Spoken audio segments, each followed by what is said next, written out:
판소리 제3강 판소리 유파의 전승 계보에 대해서 오늘 알아보겠습니다.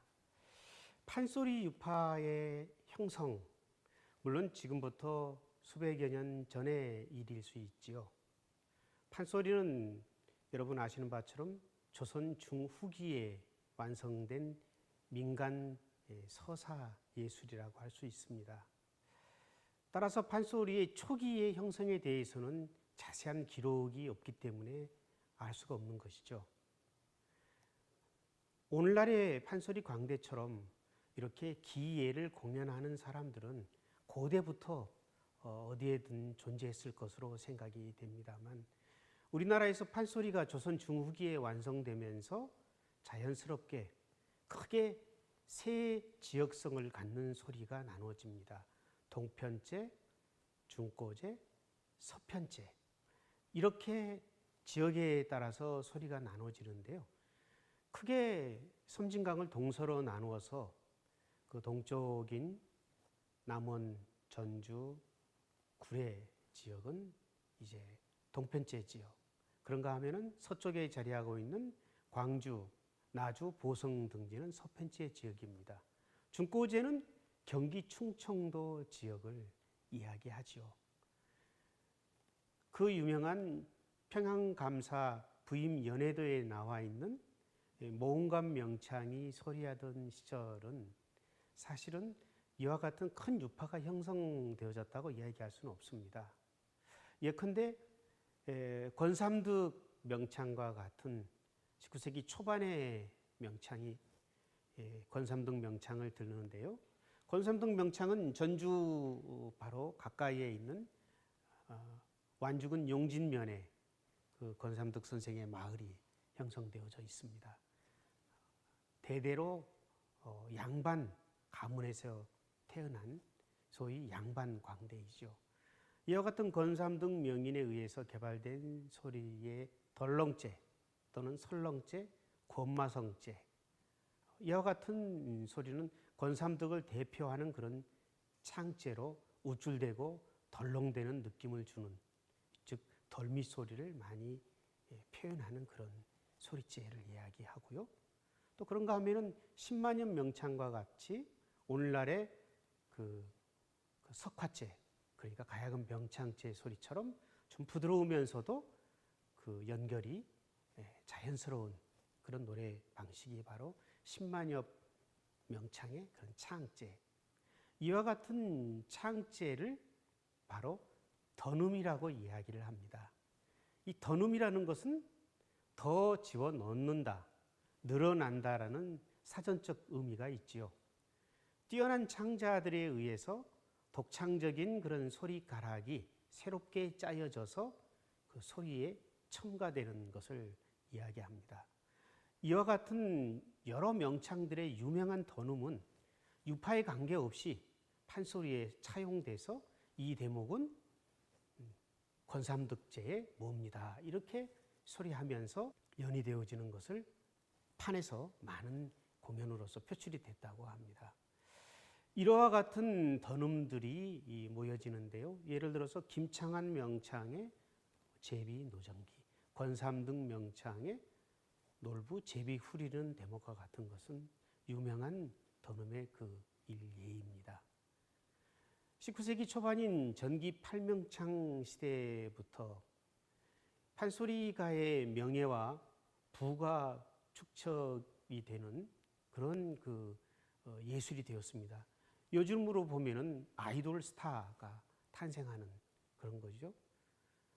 즉 어전 명창이 대두입니다.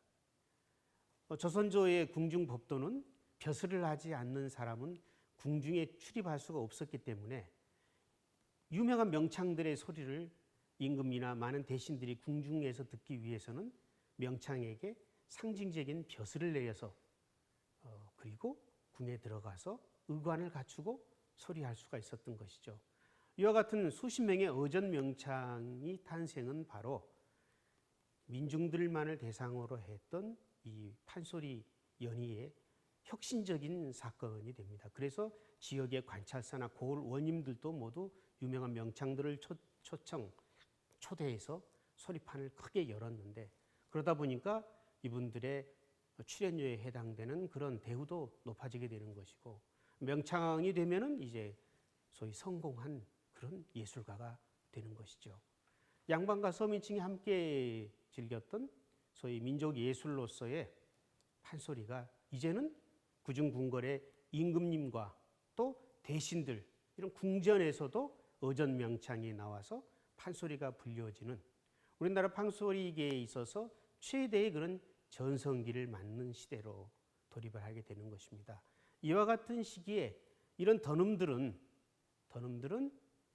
지역의 특성과 그 상징적인 명창에 의해서 동편제, 서편제, 중고제의 이런 큰 계파로 자리하게 되는 것입니다. 자, 동편제, 서편제, 중고제, 이와 같은 큰 세 유파로 나누어서 서술한 자료로는 정노식이 지은 조선 창극사에 이와 같은 내용이 실려 있습니다. 조선 창극사는 20세기 전반까지의 판소리의 현장을 조사한 그런 책인데요. 이 책의 대가닥조에서 당시 명백히 존재했던 판소리의 유파와 그들 유파의 소위 가창법에 대해서 자세하게 기술을 하고 있습니다. 당대 판소리 창자가 또는 일반이 가지고 있었던 판소리의 유파와 기법에 대한 인식이 어떠했는가를 알 수 있는 것입니다. 동편제, 서편제, 중고제, 우리나라를 대표하는 3대 판소리의 유파에 대해서 좀 더 자세히 알아보겠습니다. 판소리 유파는 우선 지역적 기준에 의해서 크게 나누어진다 말씀드렸습니다. 섬진강을 동서로 나누어서 동서편체가 나누어지고 그 이북 지역, 경기 충청 지역을 통틀어서 중고제의 지역으로 말씀드렸습니다. 특출난 명창이 사는 지역이 그 유파 형성의 자연스러운 중심지가 되고 또 그렇게 자연스럽게 지역적 전승이 강해지는 시기였다고 이야기할 수 있습니다. 명성과 교육적 능력을 가진 명창이 사는 집에 학생들이 함께 기거하면서 수년 동안 반복된 학습이 진행됩니다. 같은 스승에게 배우다 보니 배우는 사람들의 소리의 창제도 비슷해지는 것이죠. 자, 씩씩한 동편제의 소리, 애원처절함이 강조되는 서편제의 소리, 그런가 하면은 좀 덤덤하지만 남성적인 그런 창제인 중고제의 소리들이 비슷한 시기에 형성되면서 서로 경쟁하면서 점층적으로 계파를 형성해서 이제 전승되게 되는 것입니다. 19세기 후반이 되면서 가문을 중심으로 유파를 나누는 것이 이제 자연스럽게 형성이 되는 것이죠. 예컨대 송흥록, 송광록, 송우롱, 송만갑으로 이어지는 송판이라든지 또는 박유전제, 김세종제 이와 같은 명창들의 이름의 그 계파가 형성되는 시기로 이제 발전되어지게 됩니다. 동편제 판소리의 전승 계보에 대해서 알아보겠습니다. 섬진강의 동쪽인 남원, 운봉, 구례, 순창, 흥덕 등지에서 발원해서 활발하게 전승된 판소리의 유파를 이야기합니다.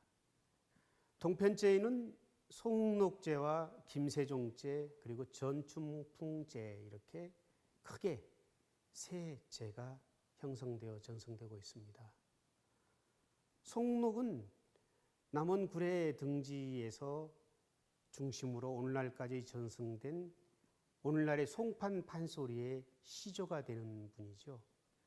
여러 소리들을 집대성해서 큰 명창이 됐다라는 것을 기념하기 위해서 가왕이란 칭호를 얻은 큰 명창으로 알려져 있습니다. 김세종제는 동편제의 다른 가닥의 하나입니다. 고창의 신재호 선생의 영향을 크게 받아서 형성된 그런 판소리 유파라고 할 수 있겠습니다. 판소리의 사설과 음악적 내용을 새롭게 변화시키고 양반이나 궁중에서도 공연될 수 있도록 그 품격을 올린 것이 바로 김세종제라고 이야기할 수 있겠는데요. 오늘날 김세종제의 춘향가가 전판 완창 소리로서 전승되고 있는 것입니다. 동편제 송록제의 계보로는 그 아우였던 송광록, 송우롱, 송만갑, 그 위에 김정문, 박녹주, 박소은이, 한농선, 오늘날의 신영이까지 연결되는 이와 같은 송판 계보를 들 수 있습니다. 또 그런가 하면 장판계, 박봉래, 박봉술, 송승섭, 김소희 선생과 같은 분들이 이와 같은 송판 계보의 창자를 할 수 있겠습니다. 유성준의 계보로는 정광수, 박초월, 그리고 임방울, 김연수, 전도성 선생의 계보로는 김원술 명창과 같은 분들이 계셨습니다. 또 그런가 하면은 박만순의 그 명창과 같은 그런 계보가 형성되었던 것을 알 수 있습니다. 신재호 선생 문화에서 크게 활약한 김세종의 계보로는 김찬업, 정욱민, 정권진, 조상현, 성창순, 성우양과 같은 명창들이 있고요. 또 그런가 하면은 우리나라의 최초의 여류 명창이었던 진채선, 허금파 같은 이런 여류 명창들도 크게 보면 신재호 가의 이런 계보로 알 수가 있습니다. 동편제의 또 다른 계통인 정춘풍의 소리는 다음과 같이 전승이 됩니다. 정춘풍, 박기용, 조기홍, 조학진, 박동진 명창과 같은 현대의 명창으로 그 계보가 전승되어졌음을 알 수 있습니다. 서편제의 전승 계보는 섬진강의 서쪽인 광주, 나주, 보성 등지에서 전승되는 유파입니다. 서편제의 창시자를 박유전으로 둡니다. 박유전은 동편제 지역인 전라북도 순창에서 탄생해서 이제 청년기에 보성으로 이주해서 남도의 애절한 그런 서편제의 소리를 완성한 것입니다. 박유전은 헌종 무렵부터 활약하기 시작해서 집정한 대원군의 총애를 받으면서 운영궁의 첫 번째의 광대가 되면서 이 서울에서 크게 활약한 명창입니다. 만년에 보성군 강산리로 옮겨 살았기 때문에 이 대원군이 지어준 호, 또 지역의 명칭, 강산이라는 것이 판소리 유파의 어떤 그 명칭이 돼서 오늘날 강산제라고도 불리워지고 있는 것입니다. 박유전은 조선창극사의 정노식의 표현대로 이야기하면은 목청이 절등하고 고와서 당시 비길 자가 없었다. 그러니까 아주 빼어난 실력을 가졌음을 이야기할 수 있습니다. 박유전이 애초에 가졌던 소리는 이제 서편제의 비조, 그러니까 서편제가 완성되어진 그런 명창으로 오늘날까지 불려지고 있습니다. 박유전은 본바탕의 서편제 소리를 배운 완성한 후에 이제 한양에서 활동하면서 동편제라든지 중고제 여러 소리의 그런 영향을 받아서 이 만년에 완성한 소리가, 그러니까 중후반에 완성한 소리가 바로 강산제다, 이렇게 이야기하고 있습니다. 이 서편제와 강산제 사이에 공통점과 차별점이 존재합니다만 강산제를 포함한 것이 바로 서편제라고 크게 이야기되어질 수 있겠습니다. 박유전의 심청가는 이날치에게 전승되고 이날치의 소리는 김채만의 소리는 다시 박동실에게 전승되는 서편제의 심청가, 이런 본류가 있는 반면에요. 오늘날 보성소리라고 하는 서편제 가운데서도 특히 19세기 말에 보성을 거점으로 형성된 판소리 유파 안에는 동편제 김세종제의 춘향가와 또 그런가 하면은 강산 박유전 선생이 만년에 완성한 강산제가 전승되고 있는 것입니다. 보성소리의 범위가 크게 형성된 것은 동편제의 바탕 소리, 그러니까 김세종판의 춘향가가 온전히 여기에 수용되어져 있고, 또 그런가 하면은 이동백과 같은 이 중고제의 명창의 소리체도 여기에 함께 포함되어 있기 때문에 오늘날 근대에 또 현대에 이르러서 굉장히 폭넓게 창제가 완성된 소리의 하나라고 알려져 있습니다. 중고제의 계보에 대해서 알아보겠습니다. 중고제는 헌종 시대부터 20세기 전반까지 경기 충청 지역을 중심으로 완성된 또 그리고 전승된 판소리의 큰 유파를 이야기합니다. 근데 아쉽게도 오늘날 중고제의 소리들이 많이 가창되고 있지 않는 것은 매우 안타까운 일일 수 있습니다만, 중고제는 염계달과 김성옥의 법제를 기준으로 삼아서 오랫동안 많은 명창들에 의해서 가창되어졌음은 틀림없는 사실입니다. 김성옥 명창은 진양조를 처음 판소리에 도입한 분으로 그와 가까운 인척간이었던 송묵록에 의해서 판소리의 진양조의 창제가 굉장히 활성화되어진 그런 기폭제를 해 주셨던 인물이기도 합니다. 30살 무렵에 일찍 타계했으므로 그의 소리는 그 아들인 김정근에 의해서 전해지게 됩니다.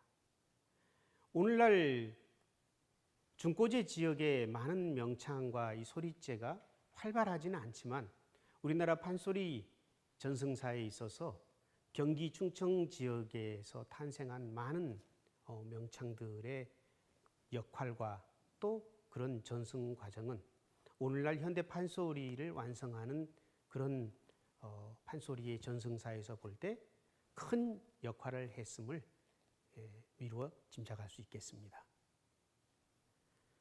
동편제, 서편제, 중고제로 우리나라의 판소리가 이제 각자의 유파를 형성해서 전승되는 이와 같은 상황에 대해서 알아봤습니다.